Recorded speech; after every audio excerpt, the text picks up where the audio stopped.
mbokku téléspectateurs yi safoo ci ànd ak ñun ci ITV yegsi leen ak jàmm ci seen bloc d'information La Totale talaata ñeenti fan ci weeru octobre ci atum 2022 mbokk yi Sénégal dafa langoo ak taarix bu am solo boo xam ne nag ñëpp mën nañu wax ne dinañ ci naw ñenn ñi itam di wax ne coow da ciy bëri ndax ku ne day bëgg ti ràccati jëmale ci kanamam taarix gi nan lay tëddoo nan la ñu war a mën a def ba gone yi mën a xam bu baax fan la ñu cosaano lii ti jikko yi xam ne moom la ñu war a mën a lëmboo waaye itam lépp loo xam ne war nañ def ba mën a doxal jëmale suñu réew mu jëm ci kanam am na ay historiens yoo xam ne jéem nañ ko njiital réew mi itam joxe ay ndogal ngir ñu mën a dox lépp lu jëm ci histoire générale du Sénégal ñu retrancé ko ca bopp bu njëkk ba ñuy nekk fi mu toll nii ci indépendance ak bañ ca jugee ak léegi loolu yëpp nag nekk mbir moo xam ne am na ab gone goo xam ne itam mu ngi ciy bay waaram xool nan lay def ba gën a jegele sénégalais yi ak liiti taarix mën ko jaarale ci ay médium yu yees waaye itam ci ay médium yoo xam ne ndaw yi dinañ ci dugal seen loxo ti ko gën a mën a gis ci mën a bàyyi seen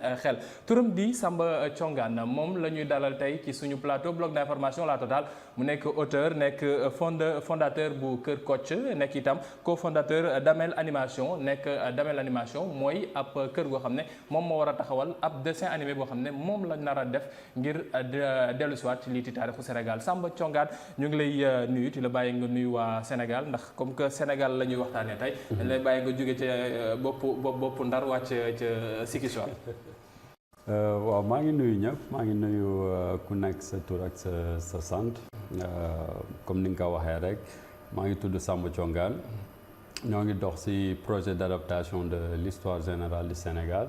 donc ñun suñu mbébét mooy fexe ba ñun li ñu am comme histoire dañ jéem ko adapté au nouveau format média c'est-à-dire def ko bande dessinée def ko ay documentaire def ko ay série def ko ay animation donc li ñu am ci xalaat liñ bëgg a def mooy def ay pas comme documentaire yi ñu doon def mais ay documentaire yoo xam ne mën nañ ko jàllale ci National Geographic ay série yoo xam ne mën nañ ko dugal ci Netflix parce que yooyu la ñuy utiliser foofu la jamono toll. foofu la jamono toll. donc suñuy def dañuy jéem a def loo xam ne par exemple américain bi su tegee ñu teg. dinañ ne même qualité la. donc ñun loolu mooy suñu bébét. loolu mooy seen bébét. ngeen sumb loo xam ne ñëpp itam yenn saa yi dañuy mel ne lu koy xaw a daw. jamono toll na fi mu toll nii ba professeur yi nekk ci département histoire sax soo leen waxee waxal ci taarixu tel wala tel wax na la non bàyyil ma def ci ndànk ndax ku nekk ak lam ciy gis ak ku nekk nam ci froissé. ba ngeen ci duggee. est-ce que amoo leen ab réticence est-ce que amul woon itam ay rëkk-rëkk yoo xam ne jànkonteel ngeen ko laataa ngeen di projet bi ngeen wooye Sira et Cous Sira et Cous moom mooy li war a ëmb histoire générale du Sénégal. effectivement problème yooyu yëpp da nga koy rencontrer parce que le problème c'est que y a plusieurs versions de notre histoire mais beneen problème bi ñu am c'est que dañoo bëgg jël suñu histoire traité ko comme occidentaux yi ni ñuy traité seen histoire ñun on a une relation particulière avec l'histoire on vit avec l'histoire déjà soo juddoo am na géwél bi ñëw di tagg say maam loolu kooku mën nañ ko tuddee un généalogiste am na keneen koo xam ne day woy par exemple kooku suñ ko doon tëkkalee par exemple avec les occidentaux mën nañ ne bon c'est le bouffon du roi. Mais ce n'est pas la même chose. Parce que disons que c'est une chargé de communication, notre guillet, c'est un chargé de communication, c'est un parolier. Effectivement. Donc, nous, c'est une histoire, en fait, nous, par tradition orale, c'est une histoire, c'est une tradition orale. Donc, moi, nous, histoire que je recueillir, c'est plus, si nous avons tradition orale, si nous avons histoire, mais on est en relation avec AZS. Bon, Momodou Fall, il me connaît bien. On a eu à se rencontrer plusieurs fois pour parler de ça. Mais ça reste très compliqué parce que même professeurs, ils connaissent parfois des versions dégoûtées. Mais nous, notre rôle, moi, seulement créer un intéressement. C'est-à-dire, nous, ce que nous faisons, c'est adapter une partie de l'histoire, après, nous avons des références. par exemple nit ñi koo xam ne moom am na si benn curiosité moom dina mën a dem def ay recherche. par exemple yéen buntu ngeen ci daal. effectivement on essaie de faciliter le travail des historiens. mais lu tax ngeen dugg ci ne da ngeen di bind taarixu Sénégal autrement lu tax defoo leen ni ñëpp di def bind ko ay téere def ko ay livres yoo xam ne da ngeen koy teg mu nekk ay tomes yu bëri yoo xam ne ku nekk mën na ko jàng pourquoi ngeen ne da ngeen di bind histoire du Sénégal mais da ngeen koy bind autrement. Le problème c'est que les jeunes ne lisent plus ku la si liiral 500 pages c'est que il est vraiment intéressé par la chose et c'est très rare. Ouais. Par contre ils lisent des bandes dessinées ils lisent seconde bande dessinée bi ñuy gën a lire c'est la version japonaise qu'on appelle les mangas. xale ko ci laa dinañ la wax xam nañ One Piece wala un Naruto mais on a des histoires yoo xam ne mën na leen intéresser mais da nga koy jaarale ci même format bi comme ça ñoom dinañ mën a xam seen histoire et aussi ñoom parce que man par exemple am na ay xarit yoo xam ne dañuy làkk japonais lu tax parce que dañoo màgg ak ay manga donc dem parce que les mangas personnages yi ay yére la ñuy sol ay yére la ñuy sol am na làkk bu ñuy làkk am na benn philosophie même bu nekk ci biir donc loolu yëpp c'est une culture donc culture boobu nag ñu màggaale loolu moo tax am na ñoo xam ne j'ai des amis qui parlent très bien japonais donc ñun tamit mais l'idée c'est que le japonais aussi puisse connaître l'histoire par exemple de Kocc Barma puisse parler wolof donc c'est ça notre objectif. mais est-ce que ce sera facile parce que ñële dañoo am ab histoire boo xam ne dañ koy yàgg. dugal ci li ñuy wooyee manga yi. ba ñuy gone ba léegi ñëpp jaar nañu ci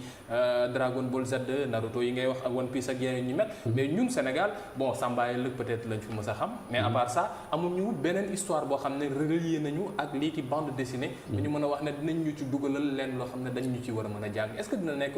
adaptation bu yomb. du nekk adaptation bu yoon mais public bi moo ngi fii en fait loolu laay wax en fait il faut que par exemple le style de dessin ñoom d'habitude visuellement li ñuy am il faut nga présenter leen visuellement lu mel noonu mais avec leurs histoires donc soo defee loolu di nga mën a captiver leur attention par exemple parfois je fais des tweets sur Twitter man je fais en sorte par exemple titre bi visuel bi que cible boobu déjà dama leen di am ak beneen cible bi donc c'est comme ça par exemple ku am habitude di seetaan documentaire ci National Geographic mais soo produire benn documentaire boo xam ne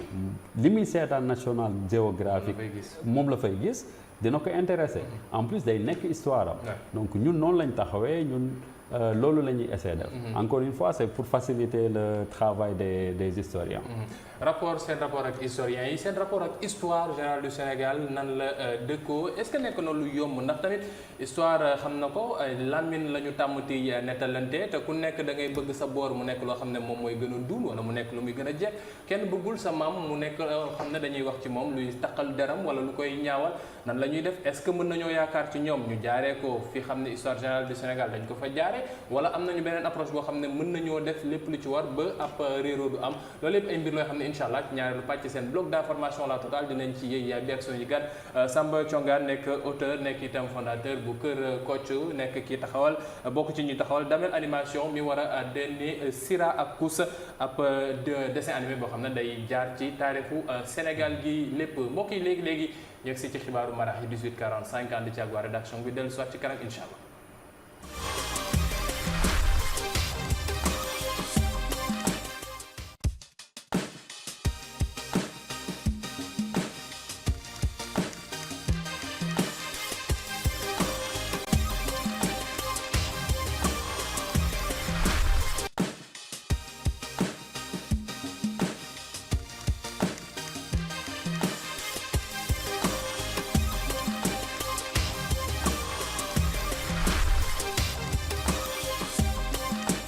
sant ko baax gërëm ko moom Baye Cheikh Sall xam ne moo ne woon ci xibaar yi ci kàllaamay wolof ci 18h45 bi mbokk yi ñu egsi ci ñaareelu pàcc seen bloc d'information la totale ñoom leen ko doon xamale ci tàmbali gi ñoom mbégte dal ci plateau bi Samba Thiongane nekk auteur waaye itam fondateur bu Kër Kocc ñoom ñi xam ne dañoo am ab projet ngir taxawal ab dessin animé boo xam ne taarixu Sénégal lañ ci dellusiwaat alors Samba Sénégal xam nañ ko maa ngi la ko doon wax sànq li jëm ci taarix ñun làmmiñ lañ ci xam. te ku nekk da ngay bëgg. sa boor nu mu gën a jekkee. man mi sant Fall damay wax ne man sama maam amul dara lu ñaaw lu jaar ci mbiram. keneen ki sant Thiam ne moom tamit maamam amul dara lu ñaaw ci mbiram nan ngay def ba mën a génnee l'information génnee histoire bi sans pour autant la trahir waaye itam bañ a froisser kenn. Comme encore une fois ñun li ñuy def dañuy adapter une partie de l'histoire donc ñun suñu objectif mooy créer benn intéressement fexe nit ñi dem gëstu seen histoire donc li ñuy def dañuy jël ci histoire bi partie yi nga xam ne moo gën a épique yi nga xam ne foo ko gisee walla foo ko liiree di nga am envie dem seet li nekk ci ginnaaw donc ñun loolu mooy suñu objectif mën naa la jox benn exemple par exemple am na benn film bu génn temps yi Woman King la tudd donc boobu ça met en scène l'histoire des Amazones di Dahomey mais tax na ñu bëri dem def ay recherche donc effectivement donc ñu même stratégie bi la d'ailleurs on a même benn histoire bu nekk en cours donc prochainement rek incha allah mais ñun comme ni ma la ko waxee liñ suñu objectif mooy créer benn intéressement nga xam ne nit ñi dinañ xam ne ñoom it am nañ ay histoires yoo xam ne mën nañ ko mettre en avant te ñun ñu defal ko suñu bopp parce que Woman King c'est cool mais ñu jóge feneen ils sont noirs c'est des afro-descendants c'est vrai mais doon na gën a original bu doon ñun ñoo ko def fii quoi ñu defee ko Afrique def lépp Afrique de A à Z après exporter ko ñu consommer ko fii ba pare exporter ko. mais ci lan ngeen di basé wu ci turu ñi xam ne ñoom ñoo gën a siiw pour def seen histoire. wala da ngeen di xool ñi xam ne ñoom la seen histoire gën a original. wala da ngeen ni communauté bu ne. dinañ fa jéem a laal dara. ci taarix waaye itam li ci lu ci am importance. waaw parce que ñiy seetaan aussi. ñoom xam nañ lu raisonnable xam nañ lu logique. donc ñun d'habitude bon c'est des appréciations personnelles mais d'habitude à chaque fois qu'on finit dañuy def référence yi dañuy def lii fii lañ ko jëlee lii fii lañ ko jëlee lii fii lañ parfois dañuy jël fii par exemple suñu jëlee Siraïkus là-bas on présente ki ñu jàppee ne mooy le premier wolof Njaajaan Njaay par exemple lui tout le monde est d'accord que sa mère c'est Fatoumata Sall après c'est son père qui pose problème mais après on le présente on dit une version de l'histoire dit que lui par exemple il est fii la jóge si effectivement ñu ne beneen effectivement donc ñun noonu lañ koy présenter donc expliquer ne ñii nii lañ ko waxee ñii nii lañ ko waxee ñii leen même soo demee sooy déglu par exemple ñiy def tradition orale ñoom suñ la joxee seen version ba pare li ñuy def mais dañ naan la soo demee fee ñii nii lañ koy waxee c'est différent de l'histoire écrite c'est pour ça que man dernièrement source yi may ëpp lu may jël c'est les détenteurs de l'histoire orale ñooñu laa ëpp lu may déglu dernièrement même si que bon professeurs yi ñi nekk AGS ak ñeneen ñi je les côtoie beaucoup bon ku ci mel ne Aliou Ndiaye il nous aide beaucoup de même que Mamadou Fall et professeur Idrissa Ba mu nekk fac histoire effectivement donc bon disons que bi ma nekkee université à chaque fois j'avais laissé sama mail à chaque fois j'avais les infos ay conférence ak yooyu su amee dama ko daan yëg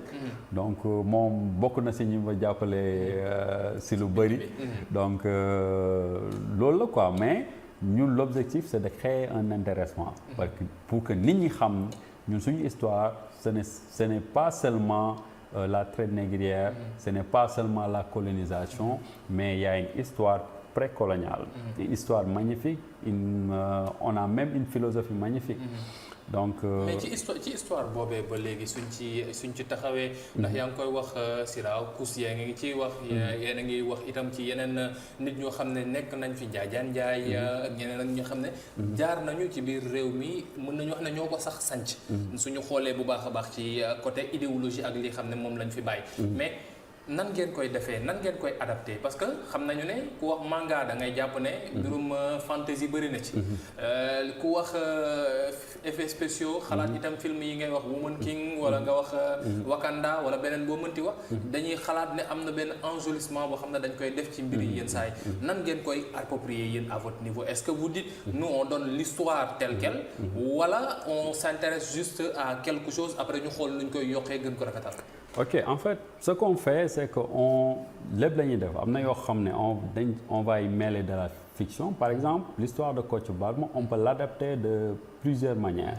Am na boo xam ne ça raconte textuellement, par exemple, foofu version de Kër Ñonge Fall. Parce que am naa sens tas ak un petit-fils de arrière petit-fils de Kocc Barma. Moo ma jox en fait moo ma jox version ñun bi ñuy adapté boobu ça va être une adaptation boo xam ne c'est historique mais am l'histoire en tant que effectivement mais par exemple Sira et Kous am na un peu de fiction par exemple ce qu'on fait parce que il fallait que ñu am ay personnages il fallait que ñu découvrir plusieurs histoires ce qu'on fait par exemple on s'est inspiré de Cheikh Anta Diop par exemple le personnage principal il s'appelle Wara Ndiaye Wara en bambara ça veut dire lion donc Gaynde Ndiaye quoi il s'appelle Wara Ndiaye donc sa fille dafa am benn xarit par exemple Wara Ndiaye il travaillait l'éléphant moom il revenait de l'Égypte après sa fille a renversé benn statue du dieu égyptien du temps Thoth donc foofu la leen benn malédiction toppee donc ils vont voyager à travers le temps donc ñoom seen mission à chaque fois suñu demee mooy dañoo war a reconstituer une partie de l'histoire du Sénégal c'est-à-dire suñu demee époque bu Njaajaan Njaay y aura les arbres y aura les animaux de l'époque mais ils vont faire des recherches ils vont découvrir Njaajaan Njaay comment il vivait sa philosophie ainsi de suite on va le présenter sur 2 ou 3 épisodes donc c'est ça l'idée après ñu jóge foofu mën nañ jóge foofu dem fu gën a sori Njaajaan Njaay mën nañ dem découvrir Nata Yàlla mën nañ dem découvrir après Sidiya mën nañ dem découvrir Kocc Barma là-bas il y a de la fiction mais aussi il y a l'histoire am na yeneen yoo xam ne on fera peut-être du Black Panther benn Afrique futuriste mais mën nañ adapter foofu une philosophie de Kocc Barma parce que Kocc Barma ce n'est pas seulement les 4 toufs il y a beaucoup de choses à dire même lui on a une bande dessinée qui s'appelle Kocc Barma la vie d'un philosophe où on le met en scène même les 4 toufs c'est mal compris c'est mal interprété effectivement parce que da nga ko génne aussi ci contexte bi ñu suñu woyee ba léegi yaa ngi wax ne fu nekk war nañ fa mën a dem mais originalité bi nan ngeen koy àndee parce que su fekkee da ngeen ne bande dessinée am nañ ko fi yàgg nañ koo gis nga wax fiction tàmm nañ koo gis originalité bi xam ne moom moo war a capter sénégalais bi ci lan ngeen koy tirer ci histoire bi wala ni ñuy adapter histoire bi wala ñi xam ne ñoom ngeen di liggéeyal ni ñu leen koy présenter téléspectateurs yeeg internautes yi wala ñi xam ne ñoom ñooy lecteurs yi en fait déjà ci scénario bi il faut écrire le scénario de telle sorte que ñoom par exemple ce qu'ils voient li ñuy gis cinéma li ñuy gis par exemple les contenus yi nekk Netflix scénario bi daf ko war a tolloo ak li nekk ci plateforme yooyu wala bind bi gën a kawe. est-ce que dina yomb parce que koppar lay laaj. non koppar lay laaj am doole bi xam ne day ñëw ci ginnaawam. am matériel yu tout est-ce que am nga wala am ngeen fi mu toll nii. mën nañu wax derrière physique bi xam ne mën na leen yóbbaale. bon déjà on n'a pas tout amuñ lépp. mais quand même par exemple une partie de notre équipe nekkuñ Sénégal. par exemple suñ jëloon par exemple Kocc Ga seulement. mooy partie bande dessinée bi y a Pape Souley il a fait l'université de Yale School of Art c'est-à-dire l'un des meilleurs universités d'art donc moom ce que les Américains font moom il sait le faire moom il a un matériel mais quand même matériel bi ñu soxla dëgg amuñ ko mais on se débrouille avec les moyens du bord quand même quand on produit une bande dessinée on s'approche plus ou moins, disons, à 80% ou à 75% de ce que les mangakas japonais font. Donc, on n'attend personne, mais quand même, si on a de l'aide supplémentaire,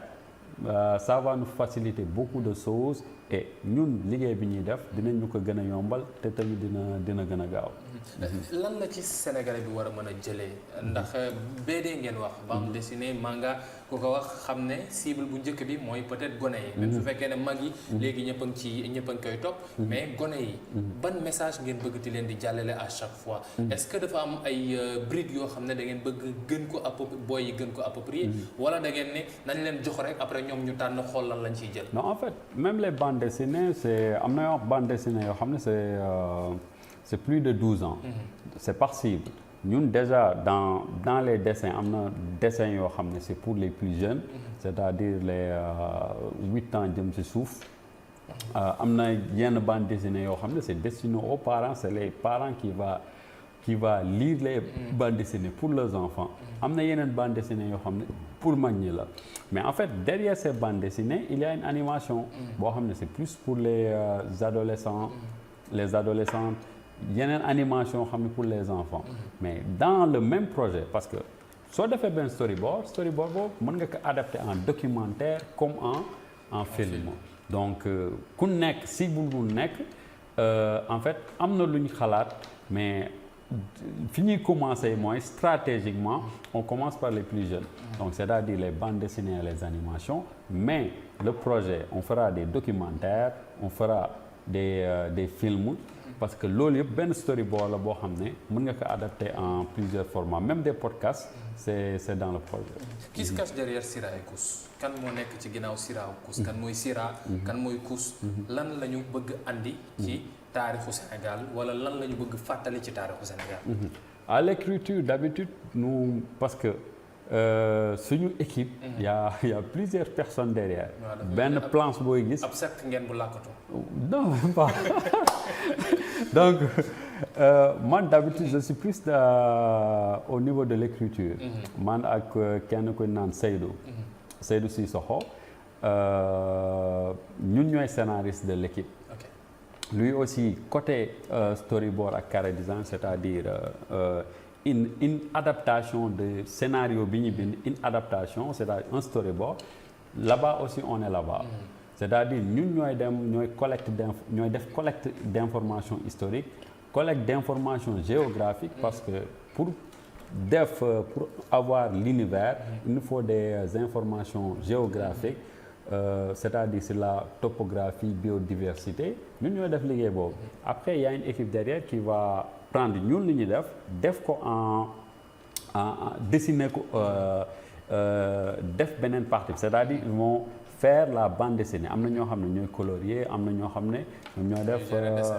noir et blanc suñ jógee foofu am na beneen équipe boo xam ne ñoom ñooy gérer animation bi même ñuy gérer animation bi c'est plusieurs équipes donc nous on a fait en sorte que du benn nit mooy def lépp donc il y a plusieurs personnes ci benn chose par exemple au scénario soit c'est moi soit c'est Seydou mais aussi il y a d'autres personnes qui peuvent faire le scénario et que d'autres personnes l'adaptent ainsi de suite. après recueillement bi est-ce que di ngeen def vérification. def croisement source. pour mën a bañ a man Assane ma ñëw rek ne non sama maam moo defoon lii moo amoon ndam ci kaw lii. alors que peut-être que l'histoire n'est pas pareille. ouais moo tax foofu nag mooy compliqué parce que nous on est obligé de lire plusieurs versions. Ce qu'on fait comme ce qu'on a fait dans Sira et Kous on dit une version de l'histoire présente la chose comme ça. Une autre version de l'histoire présente la même chose comme ça. Comme ça kii lii moom dina xam mais pour la même histoire am na lii mais en fait différence yi parfois c'est subtil. mais comme ni ma la ko waxee ñun c'est de créer un intéressement après on laisse les références koo xam ne bëgg na ci gën a gëstu moom day utiliser rek références yi pour après dem gën a gëstu donc ñun on crée un intéressement et après waruñ ci ay polémique wala yu ni mel. mais suñu gënee avancé ci histoire Sira Kous parce que nekk nañ ci jamono joo xam ne itam ku nekk peut-être yaa ngi xaar Sénégal nooy gën a xamee diw gën a xamee sa maam gën a xamee maamu diw ngir mën a gën a miin parce que là on parle d'appropriation de plus en plus ci dëkk gi ñu nekk lan ngeen di def ba mën a génne philosophie yooyu ci li xam ne moom ngeen nekk ci liggéey est-ce que c'est facile de sortir la philosophie pour chaque personnage ak lu ñu leen ciy jox. ok en fait foofu du problème par exemple si je prends l'exemple de li tax ñu def l'histoire de Kocc Barma li tax ñu def ko mooy en fait les maximes par exemple les 4 touffes de Kocc Barma ni ñu koy déplacer ci contexte yi par exemple une féministe qui entend jigéen soppal te bul wóolu c'est un problème. soo ko waxee mun la Kocc dafa misogyne. Effectivement alors que c'est le contraire. Histoire bi su ñu ko jëlee au bout parce que on l'a sorti. parce que c'était une confrontation entre lui et Daw Demba. le Damel. C'était benn yoote la. En fait Kocc Barma il voulait l'occuper parce que disons que Daw Demba c'était un tyran. Par exemple Kocc Barma est sorti avec une coiffure. alors que les Wolof d'habitude ils se rasaient la tête. moom bi mu génnee nit ñi gis coiffure bi foog ne saa yi dafa dof. donc suite à cela Daw Demba laa convoqué bi mu ko convoqué suite lors d'un yoote waxtaan bi genre jeu d'échecs la mais à l'africaine. donc moom bi mu ñëwee Daw Demba ne ko sa tuf yi lu muy signifier mu ne ko bis dina ñëw di nga xam. vu que Daw Demba moom lu ko neex rek. posé waat que la même question bi nga ko posé même question bi Kocc ne ko bis bi nga dina ñëw di nga xam. à la suite ils se sont défiés donc Kocc ne ko bis boo ko xamee nga rey ma donc Daw Demba a fait ses investigations. En fait stratégie la teg. dafa teg stratégie parce que dafa yónni Kocc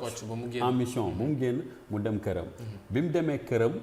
li mu def dafa fekk jabaram il l'a bien accueilli Gamou Kane.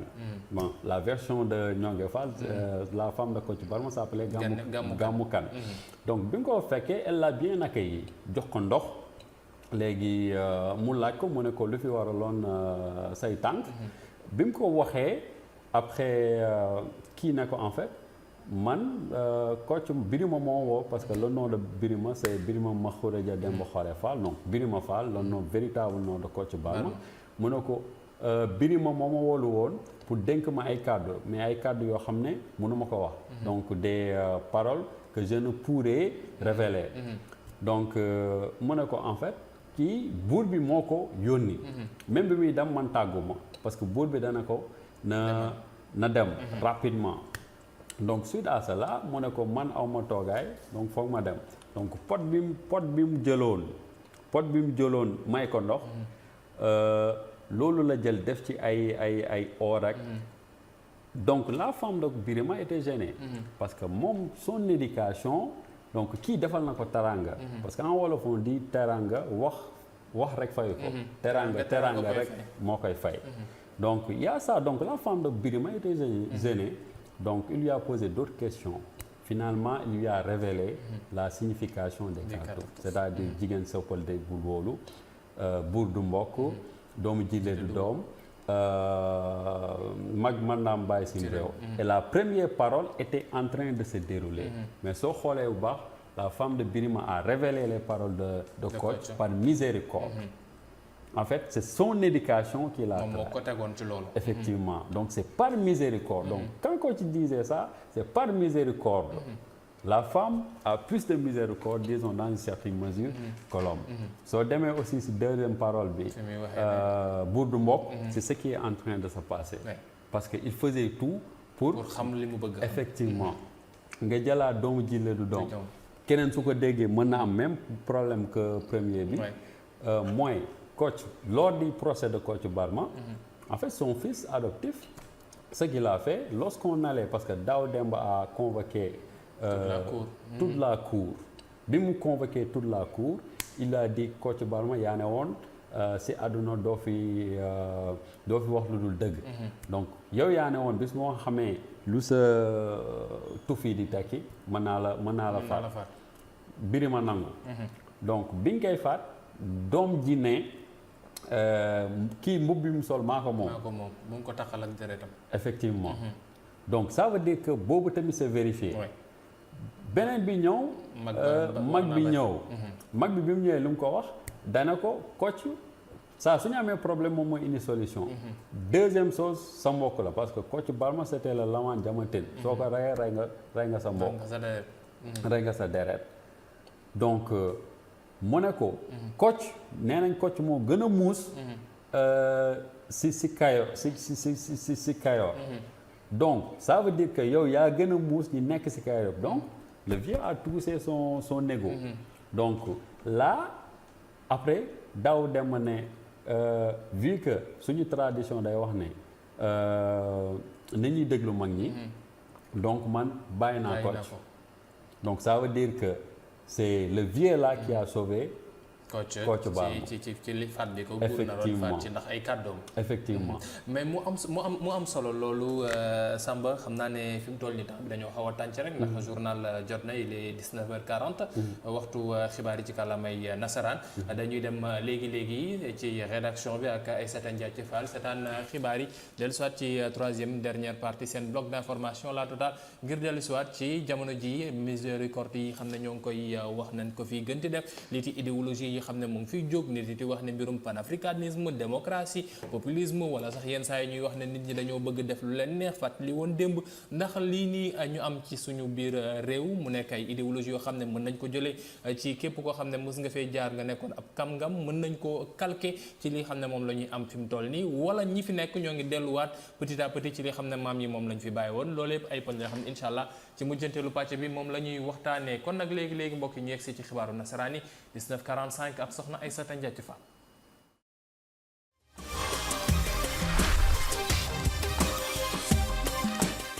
sant ko bu baax gërëm ko moom Baye Cheikh Sall xam ne moo ne woon ci xibaar yi ci kàllaamay wolof ci 18:45 bi mbokk yi ñu yegsi ci ñaareelu pàcc seen bloc d'information la totale ñoom leen ko doon xamale ci tàmbali gi ñu am mbégte dal ci plateau bi Samba Thiongane nekk auteur waaye itam fondateur bu Kër Kocc ñoom ñi xam ne dañoo am ab projet ngir taxawal ab dessin animé boo xam ne taarixu Sénégal lañ ci dellusiwaat alors Samba Sénégal xam nañ ko maa ngi la ko doon wax sànq li jëm ci taarix ñun làmmiñ lañ ci xam te ku nekk da ngay bëgg sa boor nu mu gën a jekkee man mi sant Fall damay wax ne man sama maam amul dara lu ñaaw lu jaar ci mbiram keneen ki sant Thiam ne moom tamit maamam amul dara lu ñaaw ci mbiram nan ngay def ba mën a génnee l'information génnee histoire bi sans pour autant la trahir waaye itam bañ a froisser kenn. Comme encore une fois ñun li ñuy def dañuy adapter une partie de l'histoire donc ñun suñu objectif mooy créer benn intéressement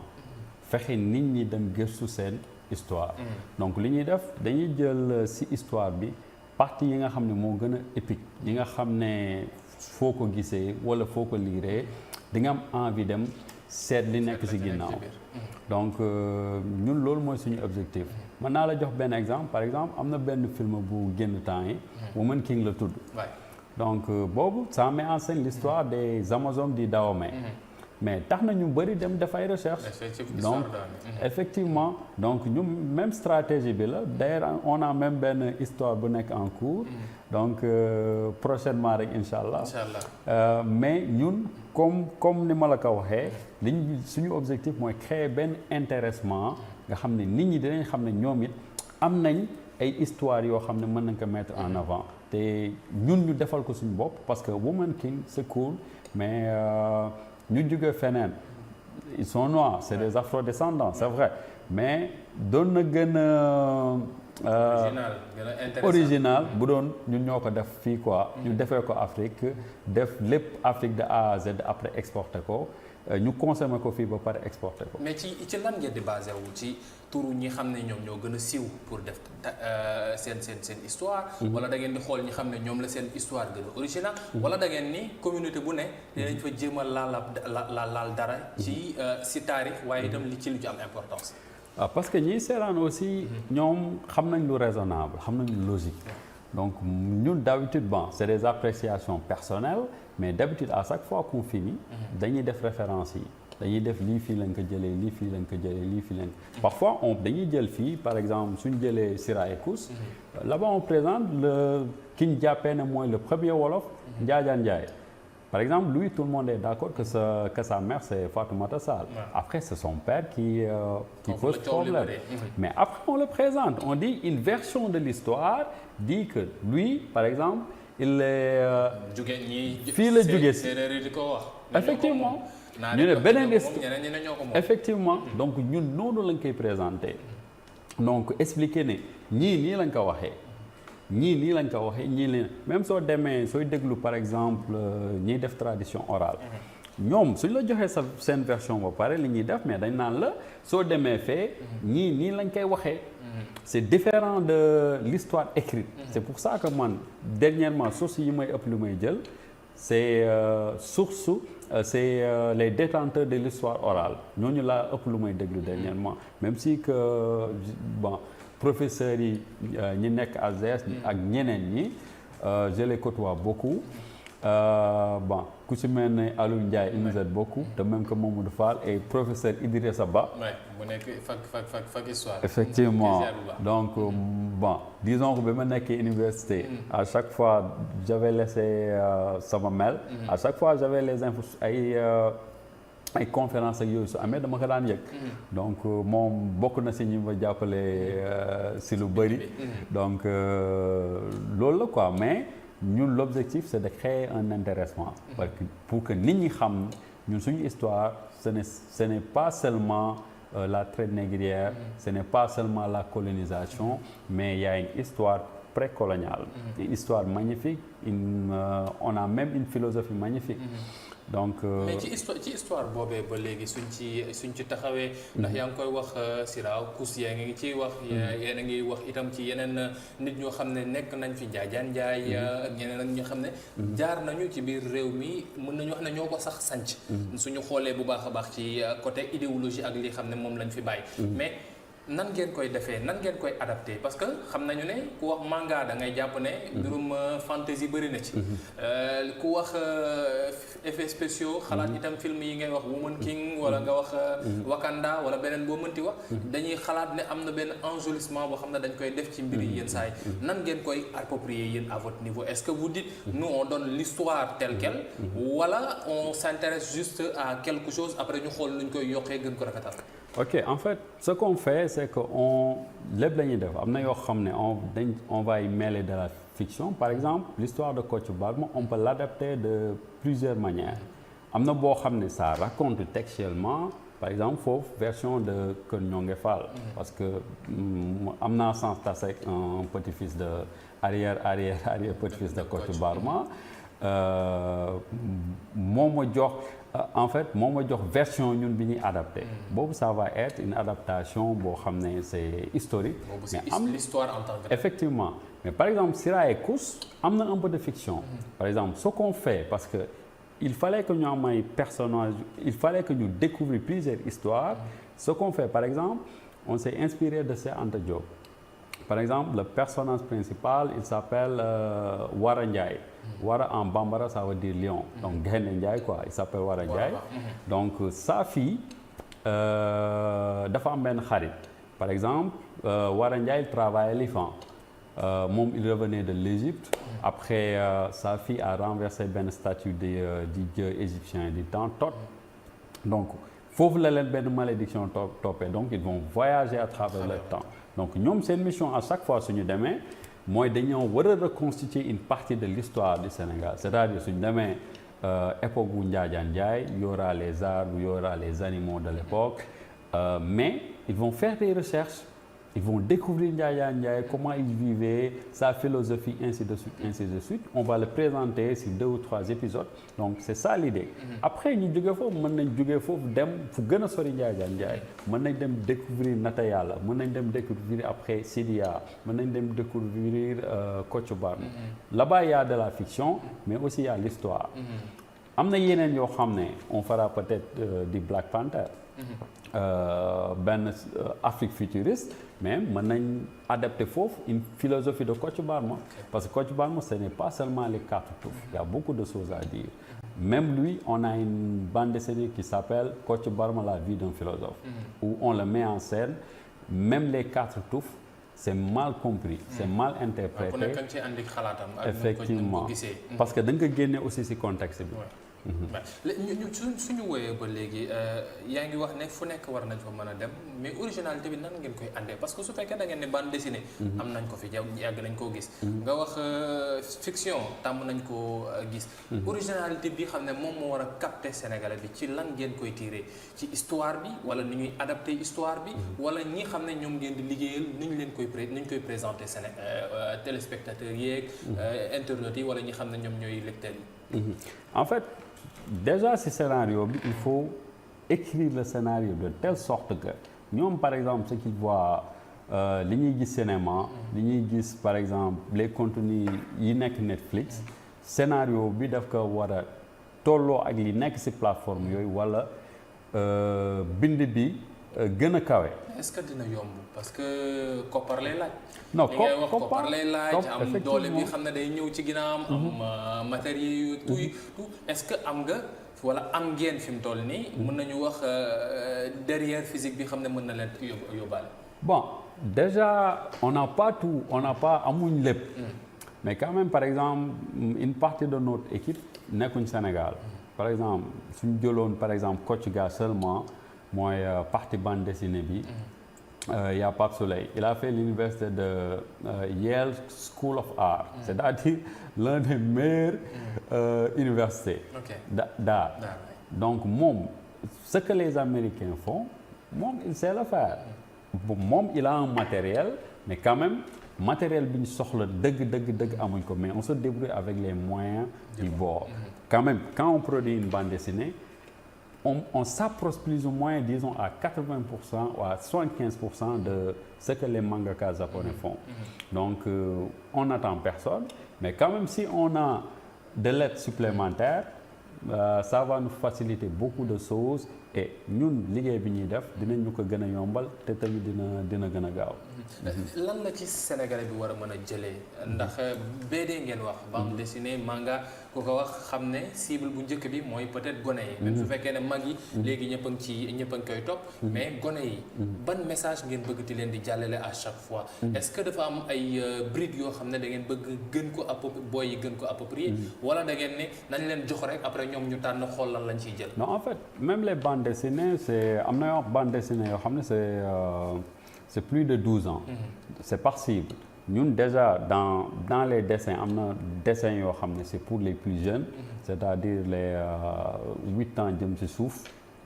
am na yenn bande dessinée yoo xam ne c'est destiné aux parents c'est les parents qui va lire les bandes dessinées pour leurs enfants. am na yeneen bandes dessinées yoo xam ne pour mag ñi la mais en fait derrière ces bandes dessinées il y a une animation. boo xam ne c'est plus pour les adolescents. les adolescentes. yeneen animation xam ne pour les enfants mais dans le même projet parce que soo defee benn storyboard boobu mën nga ko adapter en documentaire comme en film donc ku nekk cible bu nekk en fait am na lu ñu xalaat mais fi ñuy commencer mooy stratégiquement on commence par les plus jeunes donc c'est-à-dire les bandes dessinées et les animations mais le projet on fera des documentaires on fera des films parce que loolu yëpp benn storyboard la boo xam ne mën nga ko adapter en plusieurs formats même des podcasts c'est dans le projet. Qui se cache derrière Sira et Kous kan moo nekk ci ginnaaw Sira ak Kous kan mooy Sira kan mooy Kous lan la ñu bëgg andi ci taarixu Sénégal wala lan la ñu bëgg fàttali ci taarixu Sénégal. À l'écriture d'habitude nous parce que suñu équipe. y a plusieurs personnes derrière. benn planche booy gis. ab secte ngeen bu làkkatu. non même pas donc man d'habitude je suis plus au niveau de l'écriture. man ak kenn ku naan Seydou Sissoko ñun ñooy scénariste de l'équipe. Lui aussi côté storyboard ak carré design c'est-à-dire une adaptation de scénario bi ñu bind une adaptation c'est-à-dire un storyboard là-bas aussi on est là-bas c'est-à-dire ñun ñooy def collecte d'informations historiques collecte d'informations géographiques parce que pour avoir l'univers il nous faut des informations géographiques c'est-à-dire sur la topographie biodiversité ñun ñooy def liggéey boobu après il y a une équipe derrière qui va prendre ñun li ñuy def ko en dessiner ko def beneen partie c'est-à-dire ils vont faire la bande dessinée am na ñoo xam ne ñooy colorier am na ñoo xam ne ñoom ñooy def noir et blanc suñ jógee foofu am na beneen équipe boo xam ne ñoom ñooy gérer animation bi même ñuy gérer animation bi c'est plusieurs équipes donc nous on a fait en sorte que du benn nit mooy def lépp donc il y a plusieurs personnes ci benn chose par exemple au scénario soit c'est moi soit c'est Seydou mais aussi il y a d'autres personnes qui peuvent faire le scénario et que d'autres personnes l'adaptent ainsi de suite ainsi de suite. Après recueillement bi est-ce que di ngeen def vérification def croisement source pour mën a bañ a man Assane ma ñëw rek ne non sama maam moo defoon lii moo amoon ndam ci kaw lii alors que peut-être que l'histoire n'est pas pareille. Ouais moo tax foofu nag mooy compliqué parce que nous on est obligé de lire plusieurs versions. Ce qu'on fait comme ce qu'on a fait dans Sira et Kous on dit une version de l'histoire présente la chose comme ça. Une autre version de l'histoire présente la même chose comme ça. Comme ça kii lii moom dina xam ne pour la même histoire am na lii mais en fait différence yi parfois c'est subtil. Mais comme ni ma la ko waxee ñun c'est de créer un intéressement. Après on laisse les références koo xam ne bëgg na ci gën a gëstu moom day utiliser rek références yi pour après dem gën a gëstu donc ñun on crée un intéressement et après waruñ ci ay polémique wala yu ni mel. mais suñu gënee avancé ci histoire Sira Kous parce que nekk nañ ci jamono joo xam ne itam ku nekk peut-être yaa ngi xaar Sénégal nooy gën a xamee diw gën a xamee sa maam gën a xamee maamu diw ngir mën a gën a miin parce que là on parle d'appropriation de plus en plus ci dëkk gi ñu nekk nan ngeen di def ba mën a génne philosophie yooyu ci li xam ne moom ngeen nekk ci liggéey est-ce que c'est facile de sortir la philosophie pour chaque personnage ak lu ñu leen ciy jox. Ok. En fait foofu du problème par exemple si je prends l'exemple de li tax ñu def l'histoire de Kocc Barma li tax ñu def ko mooy en fait les maximes par exemple les 4 touffes de Kocc Barma ni ñu koy déplacer ci contexte yi par exemple une féministe qui entend jigéen sofal te bul wóolu c'est un problème. soo ko waxee mun la Kocc dafa misogyne. Effectivement alors que c'est le contraire. Histoire bi su ñu ko jëlee au bout parce que on l'a sorti. parce que c'était une confrontation entre lui et Daouda Demba. le Damel. C'était benn yoote la. En fait Kocc Barma il voulait l'occuper parce que disons que Daouda Demba c'était un tyran. Par exemple Kocc Barma est sorti avec une coiffure. alors que les Wolof d'habitude ils se rasaient la tête. moom bi mu génnee nit ñi gis coiffure bi foog ne saa yi dafa dof donc suite à cela Daouda Demba laa convoqué bi mu ko convoqué suite lors d'un yoote waxtaan bi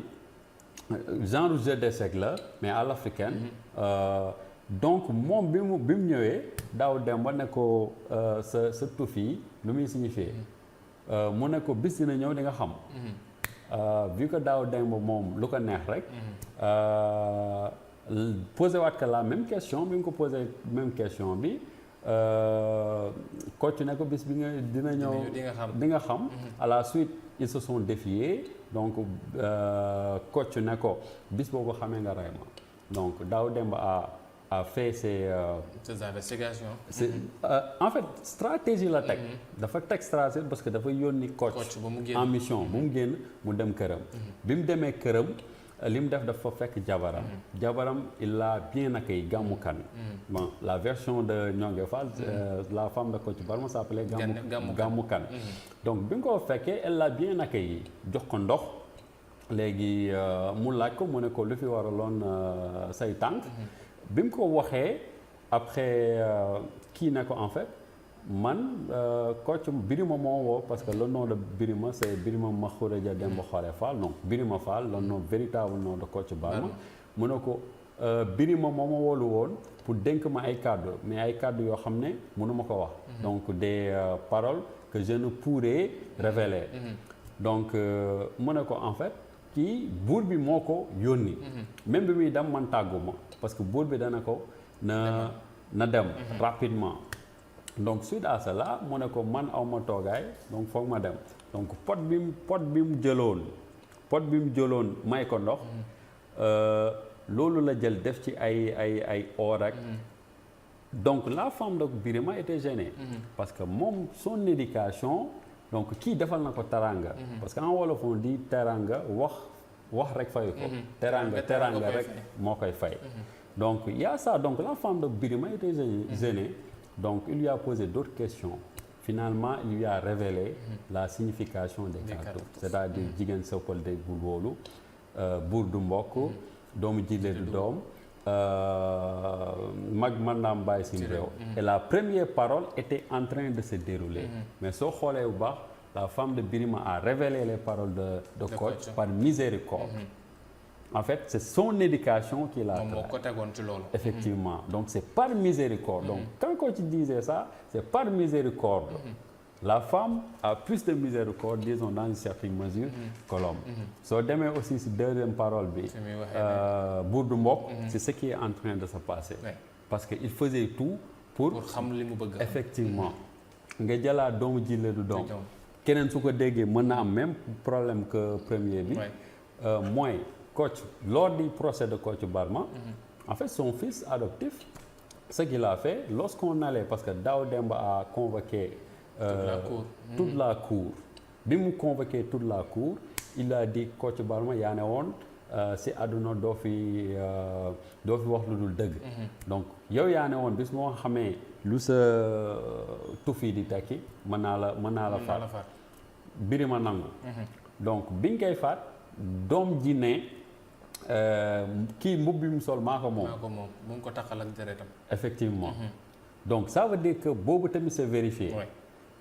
beneen bi ñëw mag bi bi mu ñëwee lu mu ko wax dana ko Kocc saa su ñu amee problème moom mooy indi solution deuxième chose sa mbokk la parce que Kocc Barma c'était le lamaan jamaten soo ko reyee rey nga sa mbokk rey nga sa deret donc mu ne ko Kocc nee nañ Kocc moo gën a muus si Kayoor si Kayoor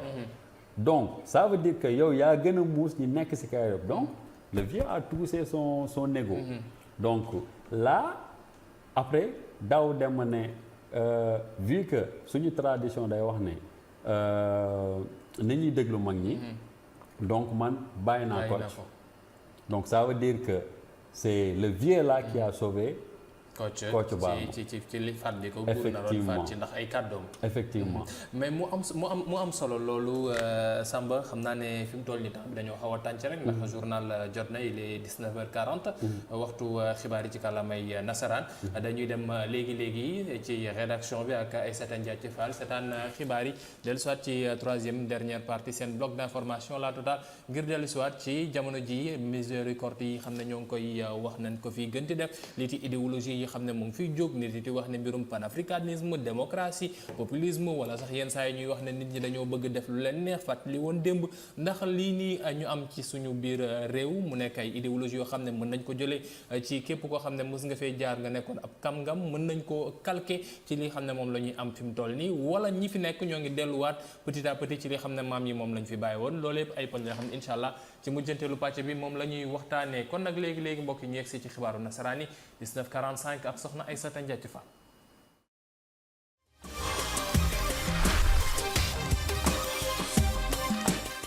sant bu baax gërëm ko moom Aïssata Ndiaye Fall ci xibaar yi nga xam ne moom naan di woon ci kàllaamay nasaraan mbokk yi mujjanteelu pàcc seen bloc d'information la totale la ñu yegg si ni le suñu gan tey ci plateau bi ci Samba Thiongane nekk fondateur Kër Kocc nekk itam bokk ci administrateur lii ci Damel animation mi xam ne dañuy ngir taxawal ab mbir moo xam ne day jëm ci histoire générale du Sénégal nuñ koy adapté pour ñëpp mën cee jot. adaptation su amee ba ñu génnee taarix bëgg na itam ñu wax ci recherche yi ngeen def déjà parce que day baax itam ñu def comparaison entre hier et aujourd'hui pour ñi xam ne ëllëg war nañoo jënd lii ci livre yi wala war a seetaan lii ci animation yi ñu war a mën a xool lan lañ ci war a mën a jëlee jamono juñ toll nii Sénégal soo waxee ñëpp dañ lay wax ne la on a un sentiment anti-français. On veut s'épanouir, on veut se libérer des chaînes coloniales ainsi de suite yi xam ne moom la ñuy wax saa su ne. nit ñi nag ku nekk ak na mu koy gisee ñenn ñi dañuy wax ne populisme la ñenn ñi ne esprit révolutionnaire ñeneen ñi panafricanisme moom lañ ciy gis. soo ko calqué ak li xam ne moom la ñu mën a wax ci Valdiodio Ndiaye ñu mën a wax ci Njaajaan Ndiaye ñu mën a wax ci Kocc Barma Fall ñu mën a wax ci Soundiata ñu mën a wax ci keneen ak keneen ki xam ne ci espace Sénégambie bi wala sax ci espace empire yi fi nekkoon am nañu lu ñu fi taxawee est-ce que c'est quelque chose de normal est-ce que li ne woon démb mën nañu wax ne seen deret mooy yëngu tey. waaw loolu moo am parce que comme bon j'ai eu à le dire damay commencer par terme bu nekk parce que c'est des éléments de langage qu'on nous oppose. Par exemple quand on parle de populisme c'est vrai que lorsque celui qu'on colle l'étiquette populiste ne peut pas réaliser ce qu'il dit dans ses discours. Suñ jëlee par exemple le sentiment anti-français il n'y a pas de sentiment anti-français parce que gisoo fi français bu ñuy téye bu ñuy sonal gisoo français bu ñuy téye di contrôler ay papiers gisoo fi français bu ñuy jàpp di ko dóor gisoo fi français bu ñu sonal donc c'est un sentiment pro-africain il n'y a pas de sentiment anti-français donc il s'est trouvé que ñun il y a une acculturation boo xam ne ñun dañu dem ci école boo xam ne du suñu làkk la ñuy jàngee xam-xam donc il y a tout ça léegi jeunes yi ñoom gis nañ ne en fait ñoom ils ont une histoire ils ont des philosophes ils ont des connaissances seen maam yi am na lu ñu fi bàyyi dañoo nootootuñu mais on veut une indépendance véritable parce que là bon il y a une indépendance historique nous disons effectivement ça. Donc là am na benn indépendance bi fi nag mais une indépendance véritable c'est-à-dire làkk bi ñuy communiquer mu nekk suñuy làkk minimum ñu am benn làkk boo xam ne ñun ñëpp dinañ comprendre dinañ ci mën a communiquer te mu nekk suñu làkk donc il y a aussi autre chose par exemple le statut parce que le problème bi ñu am par exemple il y a ñi may bon man j'ai mes intellectuels ce ne sont pas forcément ceux qui parlent français wala ñi speak English parce que le problème c'est que on discrimine une partie des intellectuels africains c'est-à-dire eux ils ne produisent pas leur pensée leurs idées en langue française ou in English donc ñooñu aussi dañ leen tegee de côté mais ñooñu les jeunes ñoom ñoo leen di dégg parce que ñooñu li ñuy wax dafa am logique donc soo indee xam-xam boo xam ne da nga ko teg ci logique jeunes yi aussi ñoom jàng nañ philosophie jàng nañ yeneen ak yeneen ak yeneen mais nous aussi par exemple lorsque par exemple proverbe bi par exemple lorsque Sotarak dit citation Socrate bi gën a siiw c'est que tout ce que je sais c'est que je ne sais rien. Si on va chez nos parents Haalpulaar on prend un vieux qui n'a jamais fait les bancs ku mësul dégg philosophie par exemple il y a une expression Haalpulaar il y a une expression Haalpulaar qui dit sa anda a anda sa anda a anda andata si tu sais que tu ne sais pas tu ne sauras pas il y a une autre version qui dit ça andi a anda andat si tu sais que tu ne sais pas tu sauras mais on peut faire le parallélisme benn la c'est la même chose donc à chaque fois ñu ngi jàngal citation Socrate j'avais la citation amul benn problème donc à chaque fois qu'on nous présente Socrate saa su ne dañu war a wax ne nous c'est nous on a quelque chose qui ressemble par exemple chez les Peuls y a une expression boo xam ne c'est semblable par exemple ça anda a anda a andata wala ñu jël beneen version bi ça andi a anda andat soo xamee ne si tu xam sais nga ne si xamoo non en fait ça andi a anda andat en fait si tu sais que tu ne sais pas tu sauras l'autre version c'est ça anda a anda andata si tu sais que tu ne sais pas tu ne sauras pas maanaam bés boo demee ba xam ne yow xamoo foofee mën ngaa xam lu bees. en fait waaye bés boo demee ba xam nga jàpp ne xam nga te xamoo dara. foofee doo mës a xam dara. en fait pour apprendre quelque chose il faut reconnaître une ignorance.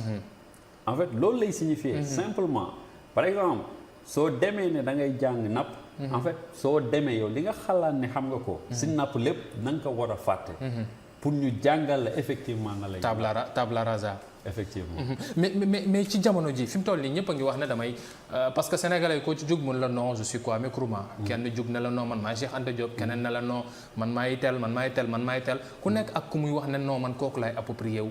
nan la ñu war a mën a génnee benn philosophie boo xam ne Sénégal moom la ñu am parce que moo ñun lu ñu gën a bàyyi xel ci suñu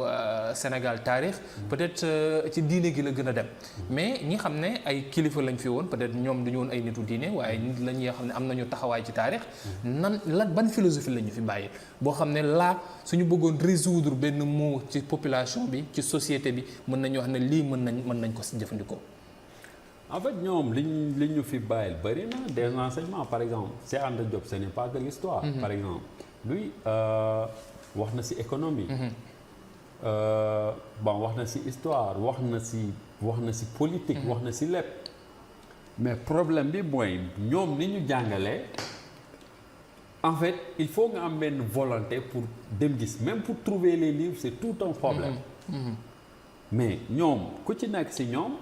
ku nekk développé nga ay réflexions yoo xam ne c'est applicable. Par exemple les fondements économiques d'une nation j'oublie le nom. Le livre de Cheikh Anta Diop là. En fait foofu il parle même de la situation qui prévaut avec le montée du nazisme en Europe et le sentiment d'amertume bi nga xam ne la France moom la am vis-à-vis de ses ex-colonies. Donc ça veut dire que ñun. situation yi ñuy dund nii. par exemple suñu jëloon livre Cheikh Anta la pensée de Cheikh Anta Diop sur l'économie c'est-à-dire ñun am nañ main d'œuvre. ñun ñoo yor population bi gën a jeune ci àdduna. on a les terres on est en Afrique ça pleut beaucoup énormément donc ñun waruñu même importer. lu ñuy dundee en fait ñun ñoo war a proposer une solution. face à la montée de la démographie. En fait ñun ñoo war a dundal àdduna bi waruñoo dundal. ñoo war a nekk usine àdduna. effectivement on a tout ce qu'il faut. parce que soo demee Europe ñoom seen population leur population est vieillissante. nga dem Asie même chose. ainsi de suite donc ñun suñu joxewul solution bi. je pense que plus tard dina compliqué. mais est-ce que ndaw yi itam tayal amu ci parce que fii yenn saa yi da ngay dégg nit mun la man Sankara laa faral man je suis pro Sankara. te buntu këram du fa tabax sottiwu fa garab goo xam ne teg na ko fa. nga dégg keneen la ne non je suis Nkrumah waaye musul lire dara lu jëm ci Nkrumah keneen na la Cheikh Anta waaye moom jàpp na ne Cheikh Anta mooy non Égypte Afrique moom mooy berceau de l'humanité est-ce que itam. xalaatoo ne dafa jot sénégalais yi africains yi wala ndaw yi xam ne moom la ñu doon ñu bàyyi paresse bi bàyyi ay slogan de face nii rek. dem réellement vers la source pour mën a xam lan la ñu bëgg. oui dafay am. en fait am na ñoo xam ne dañuy topp. ñooñu dañuy topp rek. dañuy topp disons la majorité. mais je ne pense pas yaakaaruma man en tout cas man je suis sur le terrain. li ëpp ci ndaw ñi. en tout cas ku nekk moo ngi def par exemple léegi ndaw ñi soo leen gisee ñu te parle d'entrepreneuriat. parce que xam nañ ne en fait entrepreneuriat mooy doxal économie. c'est pas les emplois que l'État donne. parce que en fait les entreprises taxes yi jëlee ci ñoom déjà les entreprises fournissent des emplois. deuxième chose taxes yi ñu fay jëlee ak yiy jëlee ci employés loolu moom mooy dundal ngóor bi donc les jeunes y a par exemple Sénégal au niveau de l'Afrique de l'Ouest côté start-up on est les premiers. bari na la nit ci. côté rapport bi mu mujjee gis en tout cas côté start-up Sénégal ci premier yi la bokk. donc ça veut dire que les jeunes sont ambitieux les jeunes sont motivés mais le problème c'est que parfois on prend par exemple ki nga xam ne moom moo gën a ñuul ci xar yi ñu jël ko ne en fait. ñëpp noonu la image xar yëpp. effectivement donc loolu rek mooy problème mais je pense que la majorité des jeunes. ils sont engagés ils sont cultivés ils sont très très très bien informés et l'avenir incha allah appartient à l'Afrique incha allah. coow bi itam moo ngi nekk ci démocratie parce que fan yi nii gis nañu ay coup d'état yi am ci biir réew mi ñenn ñi di wax ne non mën nañ koo calquer ci suñu histoire est-ce que suñu histoire dafa ànd ak coup d'état est-ce que suñu histoire dafa ànd ak ñàkk am démocratie est-ce que le fait que ñu nekkoon ci ay monarchie rek dafa doon wane ne non benn nit moom moo yoroon nguur gi moom moo yoroon di def ci buum ak bummi ni ñu koy waxee yenn saa yi. ah mais ñun suñu maam mu suñ nangu noot. suñ jëloon par exemple Dao Demba disons que c'est un tyran. On a tout fait avec l'aide de Kocc Barma pour le détrôner. Donc musuñu nangu noot. Démocratie c'est quelque chose d'importé. Mais li nekk ci biir démocratie am nañ ko. Tout ce qui est vivre ensemble déjà Njaajaan Njaay kese soo ko jëlee il représente le vivre ensemble parce que lui c'est un métis ethnique. moom soo ko jëlee moom kese. tout ce qu'on a li ñuy wax ci laïcité l'islam était là. Ceddo mooy fi woon. ça aussi amoon nañ ko. donc yenn composants yi ne yu bëri yi nekk ci biir démocratie. amoon nañ ko ba noppi tur bi moo fi nekkul woon. après nag par exemple au Maroc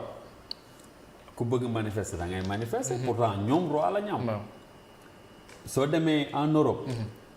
Mais United Kingdom par exemple Royaume-Uni la ñu am. ils ont un premier ministre ainsi de suite. ak parlement régime parlementaire parlement régime parlementaire mais ñoom ils sont ñoom seen assemblée. et a beaucoup plus de pouvoir. qu'en France. parce que même France on parle de démocratie mais là-bas le président a beaucoup trop de pouvoir. Parfois ils disent même c'est une monarchie républicaine. donc il y a tout ça mais ñun en Afrique il nous faut ay modèles yoo xam ne. ñun ñoo ko moom ñun ñoo ko tëgg et c'est adapté à nos réalités. mais est-ce que nuñ koy gisee di ko defee nii ndaw yi ci ànd ci toppati wax ne non lii mooy suñu taarix est-ce que noonu la. est-ce que coup d'état yi ci am est-ce que renversement de régime yi ci am ndaw yi nekk ci génn ti wax na non lii mooy suñu taarix est-ce que c'est vraiment ça. non c'est pas vraiment ça mais en fait ku décider ne da ngay def coup d'état. soo toogee bu yaboo nga régler solution yi. sinon suñ la coup d'état yi amoo looy wax parce que yow dañ ne ki fi nekk nii problème yi am moom mënu ko saafara. ki fi nekk nii peut-être. occidentaux yi la gën a àndal ko ñun. yow bu dee da nga toog def la même chose bi buñ la fi jëlee tamit jeunes yi dinañ ci ànd. parce que en fait problème bi du loolu en fait nga ñëw ci coup d'état bu dee da nga ñëw ci coup d'état def mieux qu'un président élu. moi j'applaudis. par exemple c'est au cas par cas par exemple Burkina ils ont eu plusieurs coups d'état. bari nañ lool Sénégal ñun amuñ ci.